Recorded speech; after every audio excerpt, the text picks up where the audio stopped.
سلام على عباده الذين اصطفى أشهد أن لا إله إلا الله وحده لا شريك له وأشهد أن محمدا عبده ورسوله أما بعد أعوذ بالله من الشيطان الرجيم بسم الله الرحمن الرحيم كل نفس ذائقة الموت ہر جان نے موت کا ذائقہ چکھنا ہے۔ اللہ رب العزت نے جتنی بھی مخلوق پیدا کی ہے آخر ایک نہ ایک دن اس نے ختم ہونا ہے۔ کل من علیہا فان ویبقى وجہ ربک ذو الجلال والاکرام، جو کچھ بھی ہے زمین پر سب فنا ہونے والا ہے۔ دنیا کے اندر بڑی سے بڑی شخصیات آئی ہیں، اچھی بھی آئی ہیں بری بھی آئی ہیں۔ اللہ رب العزت نے دونوں اچھی ہیں یا بری ہیں دونوں کا قرآن مجید کے اندر موت کا تذکرہ کیا ہے۔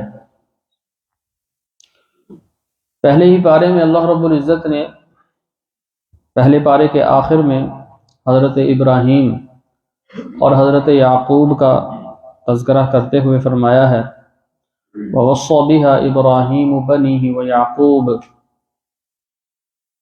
أَمْ كُنْتُمْ شُهَدَاءَ إِذْ حَضَرَ يَعْقُوبَ الْمَوْتُ، کیا تم اس وقت موجود تھے کہ جب یعقوب علیہ السلام کو موت آ پہنچی، موت کا وقت آ گیا۔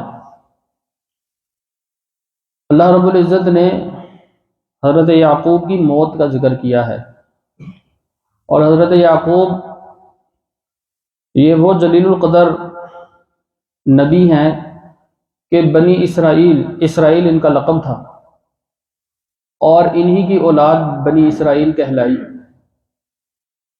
حضرت یعقوب کو بنی اسرائیل میں جو مقام و مرتبہ حاصل ہے وہ کسی اور کو حاصل نہیں ہے، اس لیے اللہ رب العزت نے خصوصی طور پر ان کا نام لے کر موت کا تذکرہ کیا ہے کہ اگر یہ دنیا میں نہیں رہے ہیں تو پھر اور کوئی نہیں رہے گا۔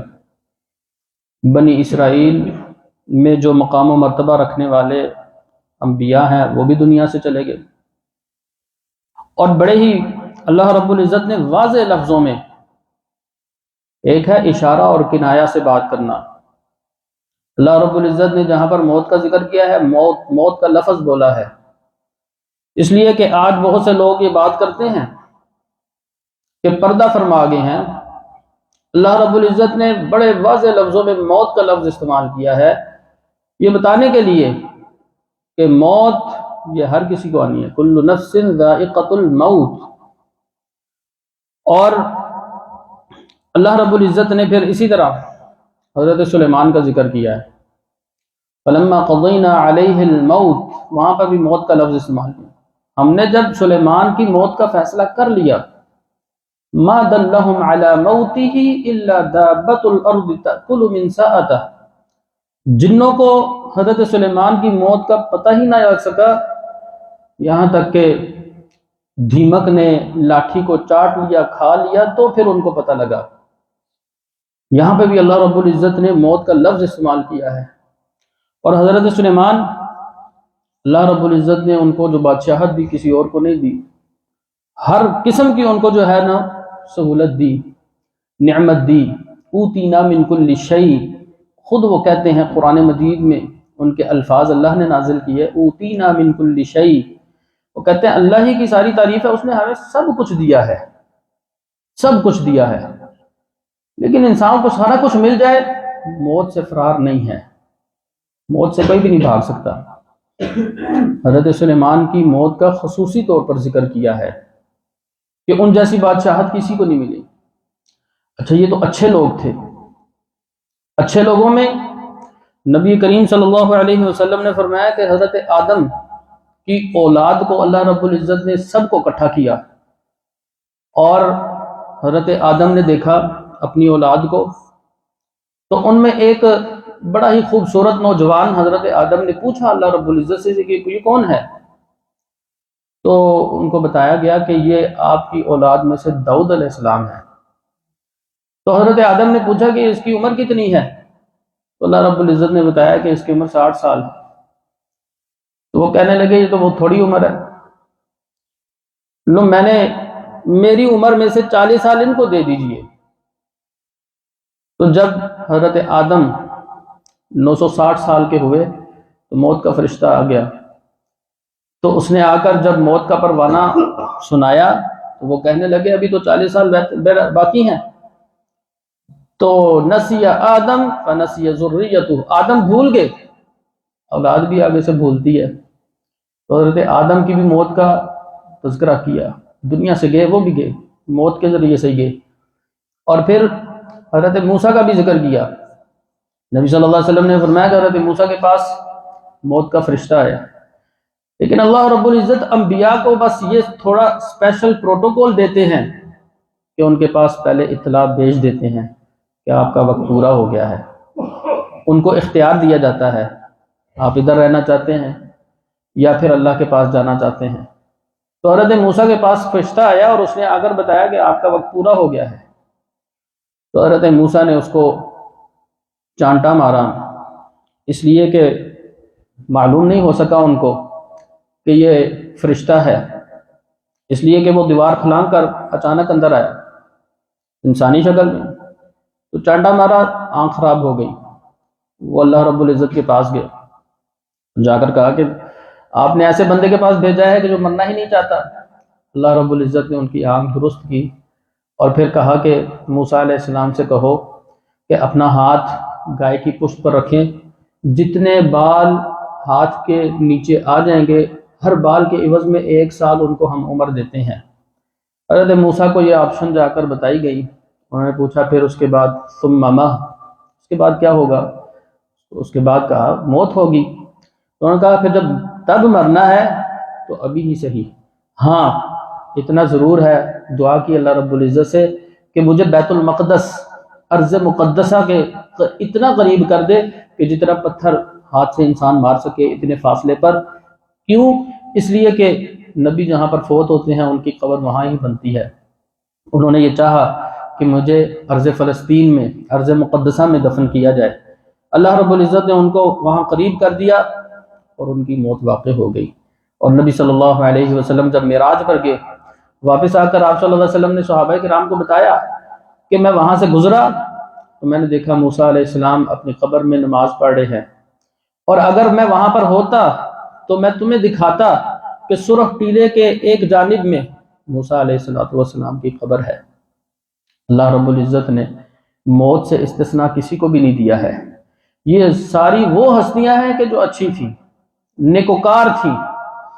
اور یہ بھی سن لیجئے کہ نبی صلی اللہ علیہ وسلم نے فرمایا حدیث قدسی جو کہ مشہور حدیث ہے، انا عند ظن عبدی بی، کہ اللہ رب العزت کہتا ہے میں بندے کے ساتھ اس کے گمان کے مطابق اس کا معاملہ کرتا ہوں، بندہ میرے بارے میں جیسا سوچتا ہے، میرا تذکرہ کرتا ہے، میں اس کا تذکرہ کرتا ہوں، وہ میری طرف آتا ہے، میں اس کی طرف ہاتھ بڑھ کر آتا ہوں، میری طرف چل کر آتا ہے، میں اس کی طرف بھاگ کر آتا ہوں۔ اس حدیث کے آخری ٹکڑے میں اللہ رب العزت کہتے ہیں کہ مجھے اپنے مومن بندے کے معاملے میں کسی بھی معاملے میں تردد نہیں ہوتا سوائے اس بات کے کہ جب کسی مومن کی روح کو قبض کیا جاتا ہے، وہ جو کام ہوتا ہے وہ اس وقت متردد ہوتا ہے مجھے کہ اس کو تکلیف ہوگی، لیکن اللہ نے فیصلہ کیا ہے۔ اس تکلیف کے باوجود یہ اس مرحلے سے سارے گزرتے ہیں۔ تو یہ تو سارے اچھے لوگ تھے۔ اللہ رب العزت نے برے لوگوں کا بھی قرآن میں تذکرہ کیا ہے۔ فرعون برا انسان تھا، اپنے آپ کو بڑا سمجھتا تھا۔ اللہ رب العزت نے خصوصی اس کی موت کا ذکر کیا ہے، حتی اذا ادرکہ الغرق، حتیٰ کہ جب وہ غرق ہونے لگا تو وہ کہنے لگا آمنت، میں ایمان لے کر آتا ہوں اس ذات پر کہ جس پر بنو اسرائیل ایمان لے کر آئے ہیں، وَأَنَا مِنَ الْمُسْلِمِينَ، اور میں اب مسلمان ہوتا ہوں۔ اللہ رب العزت کہتے ہیں آلآن وقد عصیت قبل وکنت من المفسدین، اب کیا فائدہ، اس سے پہلے تو فسادی تھا۔ تو اللہ رب العزت نے اس کی موت کا خصوصی جو ہے وہ منظر کھینچا ہے، یہ بتانے کے لیے کہ کوئی کیسا ہی کیوں نہ ہو جائے، دنیا سے اس نے جانا۔ آج میں اور آپ اگر یہاں پر بیٹھے ہیں تو ہمارا بھی ایک وقت آنا ہے۔ یہ ساری بات کرنے کا مقصد صرف اور صرف یہی ہے کہ ہم اپنی موت کی تیاری کر لیں، ہم نے ہمیشہ یہاں پر نہیں رہنا ہے۔ اور سورہ انبیاء میں اللہ رب العزت نے یہ واضح الفاظ میں آیت نازل کی، وَمَا جَعَلْنَا لِبَشَرٍ مِّن قَبْلِكَ الْخُلْدَ، اے نبی ہم نے آپ سے پہلے کسی بھی انسان کو ہمیشہ کی زندگی نہیں دی ہے۔ أَفَإِن مِّتَّ فَهُمُ الْخَالِدُونَ، اگر آپ فوت ہوں گے تو پھر یہ بھی پیچھے نہیں رہیں گے، یہ مکہ والے بھی فوت ہوں گے۔ إِنَّكَ مَيِّتٌ وَإِنَّهُم مَيِّتُونَ، آپ بھی فوت ہونے والے ہیں اور یہ لوگ بھی مرنے والے ہیں۔ تو پھر جب مر جائیں گے تو پھر حساب و کتاب ہمارے پاس ہم دیکھ لیں گے۔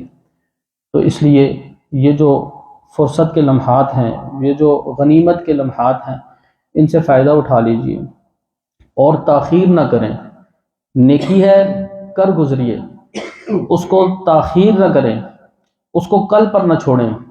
اس لیے نبی صلی اللہ علیہ وسلم نے فرمایا، عبداللہ ابن عمر کو کندھے سے پکڑا اور کہنے لگے، اے غلام، اے لڑکے، کن فی الدنیا کا انک غریب، دنیا میں ایسے ہو جا جیسے راہ چلتا مسافر ہے۔ اور پھر عبداللہ بن عمر کہا کرتے تھے کہ جب تو شام کر لے تو صبح کا انتظار نہ کر، جب تو صبح کر لے تو شام کا انتظار نہ کر، مطلب جو نیکی کرنی ہے اس میں تاخیر نہ کرے، جو کام کرنے والا ہے اس میں جو ہے وہ تاخیر نہ کی جائے۔ تو یہ آخری عشرہ شروع ہونے والا ہے، اور یہ عشرہ جو ہے وہ آخری، یہ ضائع کرنے والا نہیں ہے۔ یہ ویسے ہی جو ہے وہ اس کو کھیل میں، تماشے میں یا فراغت کے لمحات میں ویسے ہی سستی میں گزارنے والے لمحات نہیں ہیں۔ نبی صلی اللہ علیہ وسلم جتنا اس آخری عشرے میں عبادت میں محنت اور کوشش کرتے تھے وہ اتنی پہلے دنوں میں نہیں کرتے تھے۔ جیسے جیسے آخری ایام آتے جاتے آپ صلی اللہ علیہ وسلم خود بھی جاگتے، اپنے گھر والوں کو بھی جگاتے اور بھرپور جو ہے وہ محنت کرتے، گھر بار چھوڑ کر مسجد کے اندر آ کر بیٹھ جاتے۔ تو اس لیے اپنی آخرت کی تیاری آپ کو بھی مجھے بھی کرنی چاہیے۔ اللہ رب العزت ہم سب کو اپنی آخرت کی تیاری کرنے کی توفیق عطا فرمائے۔ وآخر دعوانا الحمد للہ رب العالمین۔